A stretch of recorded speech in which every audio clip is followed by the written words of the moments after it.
అంటే మొదటి నుంచి మనము అంటే గత 5 ఏళ్ల పరిపాలన నుంచి మాట్లాడుకున్న ప్రతిసారి ఆ ఆయా సందర్భాల్లో ఆయన మాట్లాడిన తీరు అంటే 30 ఏళ్ల పాటు నేనుంటాను, నేను నన్నెవరూ మించిపోలేరంటూ సాక్షాత్తు తన పార్టీ తనకు తానే 30 ఏళ్ల పాటు అధ్యక్షుడిగా ఉంటానడం, తర్వాత ఈసీ అలా కుదరదు, ప్రతిసారి ఎన్నికలు జరుపుకోవాలి అంతర్గతంగా అయినా సరే, దానికి ఒక ప్రొసీజర్ ఉంటుంది అంటూ ముటికాయలు వేయడము. సో ఇదంతా మనం చూసాం. ఇక ప్రజల దగ్గరకు వచ్చేసరికి కేవలం డీబీటీలో అంటే నేను డబ్బులు పనిచేస్తాను, ఇంట్లో కూర్చొని బటన్ నొక్కేస్తాను, నాకు ఎవరు ఎలా పోయినా అంటే సాక్షాత్తు అలా పార్టీ మంత్రులు, ఎమ్మెల్యేలు, కార్యకర్తలే ఓడిపోయిన తర్వాత వచ్చి బయటకు వచ్చిన చెప్పిన ఘటనలు చూసాం.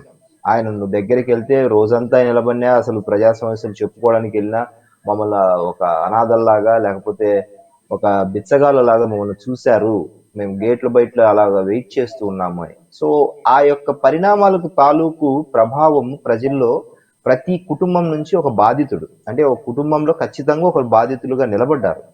ఆ బాధకు తాలూకు నిర్ణయమే ప్రతిపక్ష హోదా కూడా ఇవ్వకోకుండా వైనాట్ 175 అంటూ బీరాలు పోయి విర్రవీగిన అహంకారానికి గుర్తుగా ఇచ్చిందే ఆ 151 గెలుపుకు 11 సీట్లు, వైనాట్ 175 అనే ఒక నిర్ణయానికి ప్రజలు ఇచ్చిన 11 అనే తీర్పు. ప్రజలు ఇవ్వాల్సిన ప్రతిపక్ష హోదా అంటే మనం ఇచ్చేది కాదు, అది ప్రజలు ఇవ్వాల్సిన ప్రతిపక్ష హోదాని ఆయన ప్రతిసారి నాకు ప్రతిపక్ష హోదా ఇవ్వలేదు, నాకు ప్రతిపక్ష హోదా ఇవ్వలేదు, నేను ఇస్తేనే వస్తాను అంటే. ప్రతిపక్ష హోదా ఇస్తే ఏమవుతుంది, ఒక లీడర్ ఆఫ్ ది అపోజిషన్ కింద అయితే ఆయన క్యాబినెట్ ర్యాంకు. సో సమానంగా leader of the opposition, leader of the house, Chandrababu గారు లీడర్ ఆఫ్ ది హౌస్ అయితే అపోజిషన్ లీడర్ గా ఈయన అవుతాడు. అప్పుడు సమానమైన సమయం ఇవ్వాల్సి ఉంటుంది. ప్రోటోకాల్ ప్రకారం ప్రతి దాంట్లో ఆయనకు కొన్ని హక్కులు ఉంటాయి.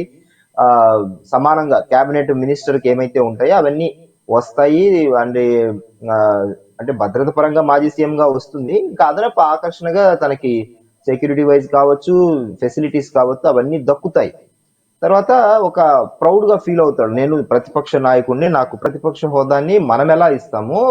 గతంలో ఒకసారి ఆయన మాట్లాడిన ఇంకొక బయట ఒకసారి నేను మీకు వినిపిస్తాను, చూడండి. చివరికి ఏం జరిగింది, పైన దేవుడు ఉన్నాడు, ప్రజలు ఉన్నారు.